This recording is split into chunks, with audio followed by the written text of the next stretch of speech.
What if everything we thought we knew about consciousness, the brain, and death was wrong?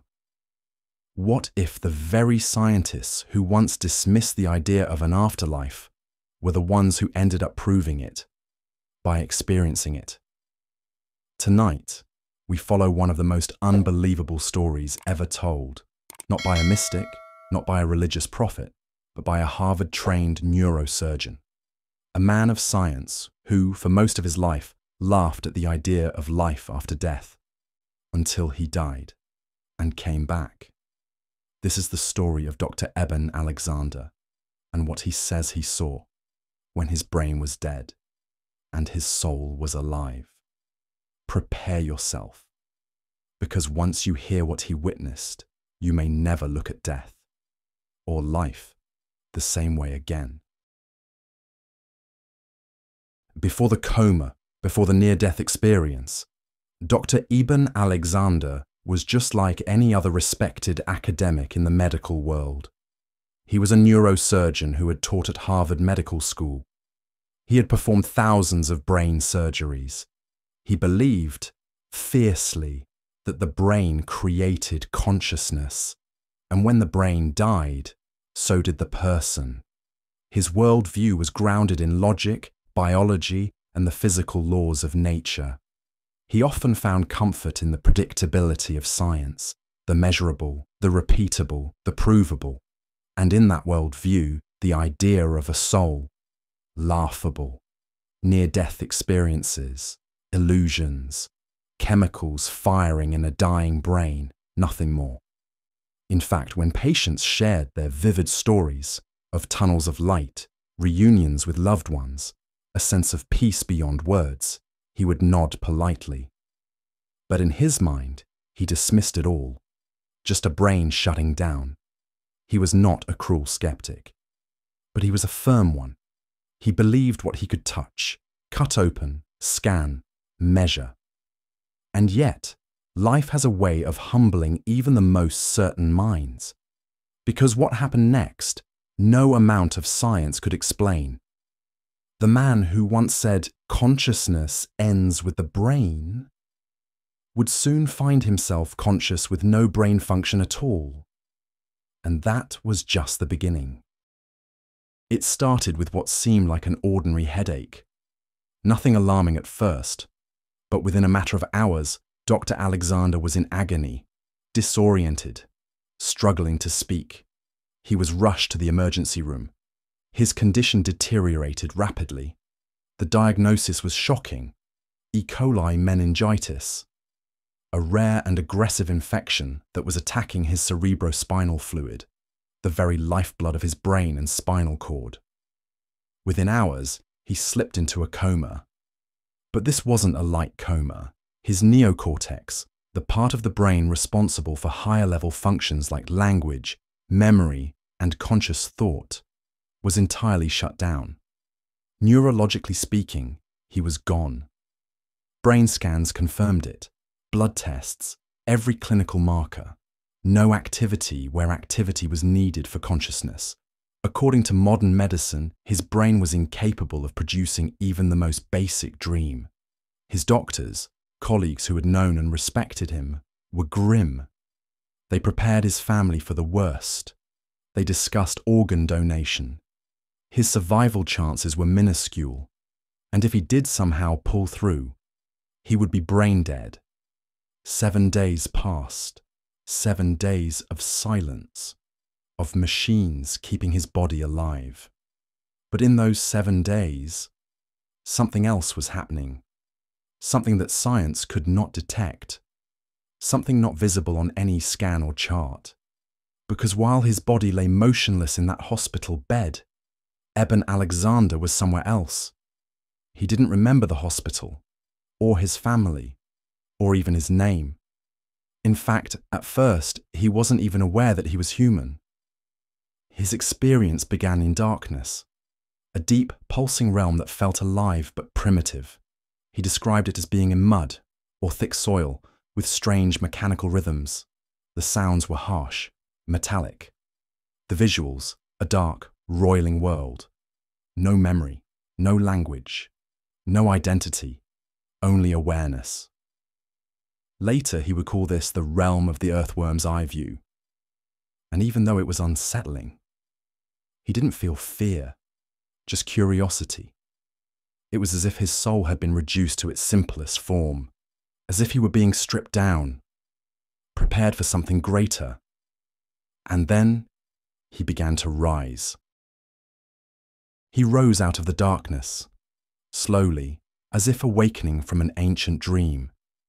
Suddenly the sounds changed, from mechanical grinding to music. But this wasn't like any music he had ever heard. It wasn't just sound, it was light, it was feeling.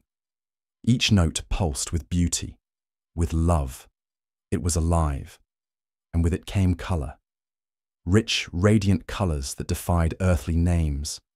Blues deeper than oceans, golds brighter than the sun, patterns of light that danced in sacred geometry.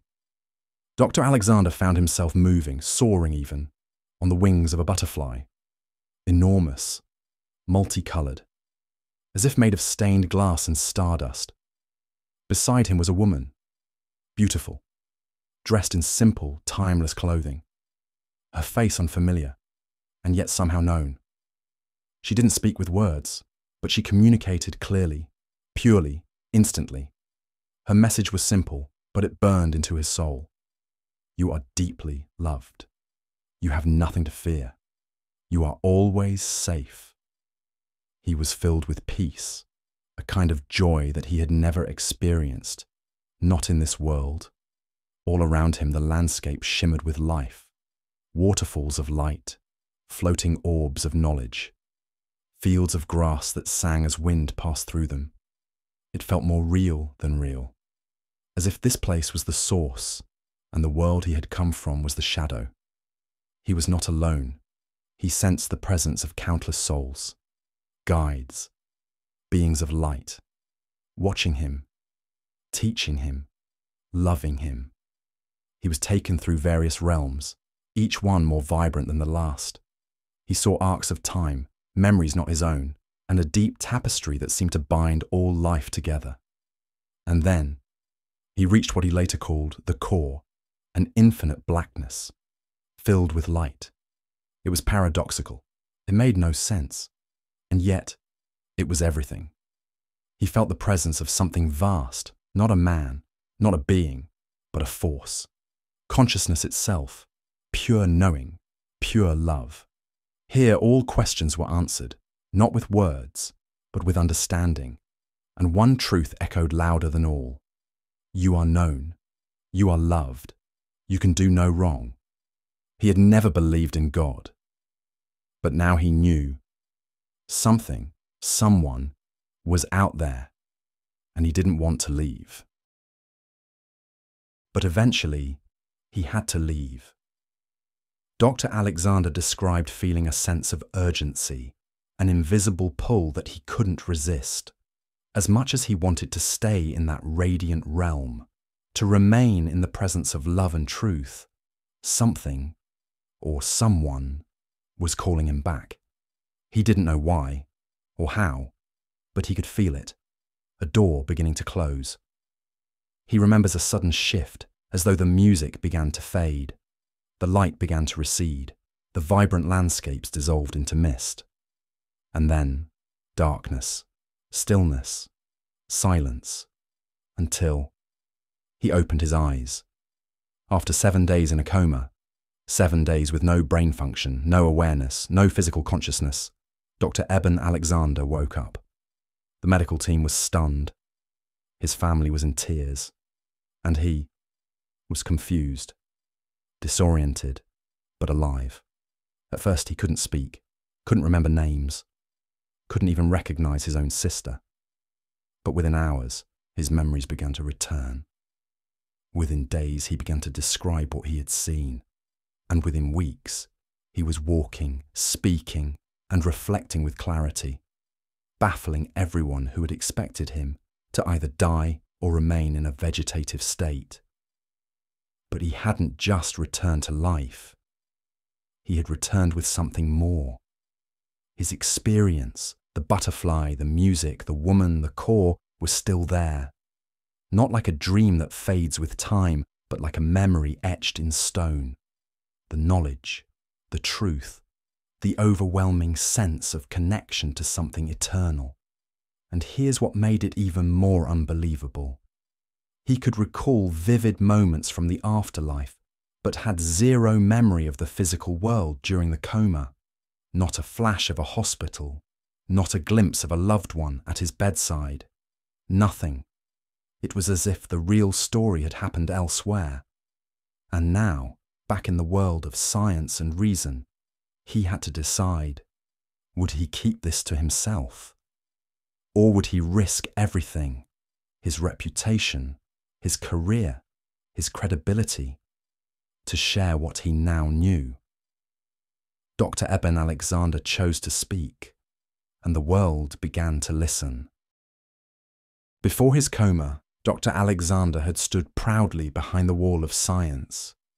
A man of medicine, a surgeon who trusted data, scans, and neural maps. But now, that wall had cracked. His experience in the coma had revealed something deeper than anything he'd studied in a textbook. It wasn't theoretical. It wasn't wishful thinking. It was real. More real than anything he had ever known in the waking world. And yet how could he explain it? How could he, a Harvard-trained neurosurgeon, walk into a lecture hall or a hospital and say, "I visited the afterlife"? He knew what it would cost him. But the truth, as he felt it, was too big to ignore. So he began to speak out. He started slowly, first with close friends and colleagues. Some listened politely. Others looked at him with concern. A few asked hard questions. Could it have been a dream? Could your brain have been producing images as it shut down? Are you sure it wasn't just hallucination? These were the same questions he would have asked before his own experience. But no, this had been different. It hadn't just felt real. It had been real. He began researching other near-death experiences. He read reports, spoke with patients, compared notes with psychologists, neurologists, and spiritual thinkers. And what he found shocked him. He was not alone. Thousands of people had described similar experiences: light, tunnels, beings of love, messages of peace. Many had been clinically dead, with no brain function, just like him. And while each story had its own unique flavor, the core truth echoed through them all. There is more to consciousness than the brain. In 2012, he published Proof of Heaven, a memoir that detailed his coma, his experience, and the transformation that followed. The book exploded in popularity. It became a New York Times bestseller. It was translated into over 25 languages. People around the world reached out, some with stories of their own, others with questions. Many just wanted to know, could it really be true? Of course, the backlash came too. Skeptics called him delusional. Others said he was trying to sell books to cash in on mystery. Some scientists accused him of abandoning reason. Some religious critics thought his experience didn't fit their doctrine. But Dr. Alexander wasn't shaken, not anymore, because he knew what he had seen. And he had the medical records to prove it. During his experience, his brain was completely offline. The part of the brain required to produce dreams, memories, hallucinations, gone. So where had he been? That question became his life's work, and his answer was simple but profound. Consciousness is not created by the brain, it is channeled by it. Like a television set tuning into a signal, the brain allows us to experience a sliver of reality. But when the set breaks, the signal remains, and he had touched that signal. For Dr. Eben Alexander, the afterlife wasn't just a place, it was a lesson. And the lesson was clear, unmistakable. It had been delivered not with words, but with truth, something he felt at the very core of his being. What he brought back with him was not just memories of vibrant landscapes or radiant beings, it was a message, a spiritual framework that transcended religion, culture, and even language. In the core, the place where he felt the presence of the divine, he said there was no judgment, no shame, no punishment, only love. He didn't meet a God from any specific religion. There were no golden gates or angels with trumpets, but there was something greater, a force, an intelligence, a presence. It told him, you are deeply loved. You have nothing to fear. You are always safe. To a man of science, these words were seismic. Before, he had lived in a universe of cold atoms, cause and effect, biology and randomness. Now, he realized he had been missing the most essential truth of all. We are not just matter. We are meaning. He no longer believed we were accidents of evolution. He now saw life as something intentional, each soul playing a role in a vast, interconnected web of consciousness. And what's more, we all return to the source. No one is forgotten. No soul is abandoned.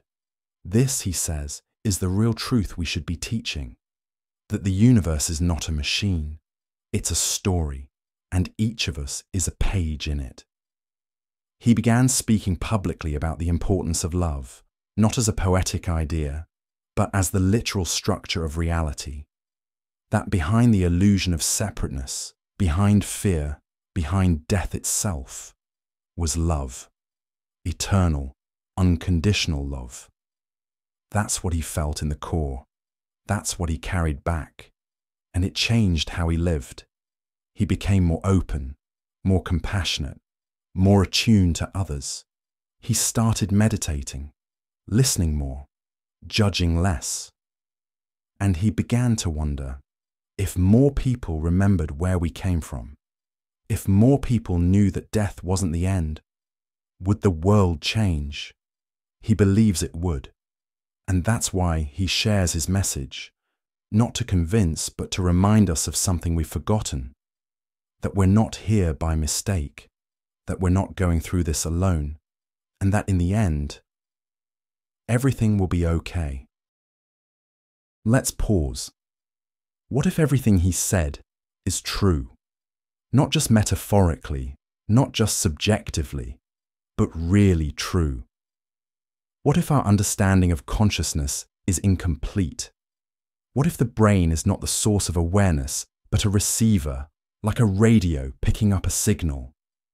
What if, when the brain dies, the signal keeps broadcasting? Would you still fear death? Or would you be curious? Would you live the same way you do now, rushing, stressing, fearing? Or would you slow down and begin to notice the patterns, the people, the moments? Dr. Alexander's experience forces us to ask questions we're not used to asking. What if life isn't a one-time chance, but a part of something much bigger? What if this isn't the end, but the middle? What if the real world is the one we return to after we die? And if that's the case, then what does it mean to live well? He invites us not just to believe in an afterlife, but to imagine it, to hold space for it, to live as if it's real. What if the people you've lost are not gone, but waiting? What if your struggles have meaning you can't yet see? What if you're not here to prove yourself, but to remember who you already are? These aren't the kinds of questions science usually asks, but maybe it's time it did. Because if Dr. Alexander is right, then death isn't the final chapter. It's the twist, the turn in the story where everything changes, and this life, the pain, the beauty, the chaos, is just the opening act. You might be thinking, but what about proof? That's fair. We're wired to want evidence, to see to believe. But maybe some truths aren't seen. Maybe they're felt. And maybe, just maybe, the reason his story touches so many people is because a part of us already knows it's true. So now we return to the question that began this journey. What if everything we thought we knew about death was wrong? Dr. Eben Alexander didn't ask for a near-death experience. He didn't go searching for heaven. He was a man of science, grounded in the tangible. Yet, when he crossed the veil, what he found wasn't nothingness, it was love, connection, truth. And when he came back, he brought a message not of fear, but of hope. Hope that we are more than biology. Hope that our consciousness extends beyond our flesh. Hope that death is not the end, but a return to the beginning. This isn't just his story, it's a doorway, a glimpse beyond the veil. So I ask you, what do you believe happens when we die? Have you, or someone you know, had a near-death experience? Do you think there's more to this life than what we see? Let's talk in the comments. Share your story, your thoughts, your doubts, because this conversation, it matters. Not just for science, not just for faith, but for how we live right now. Thank you for watching. And wherever you are, wherever you're going, remember, you are deeply loved. You have nothing to fear, and you are never alone. This may just be the beginning.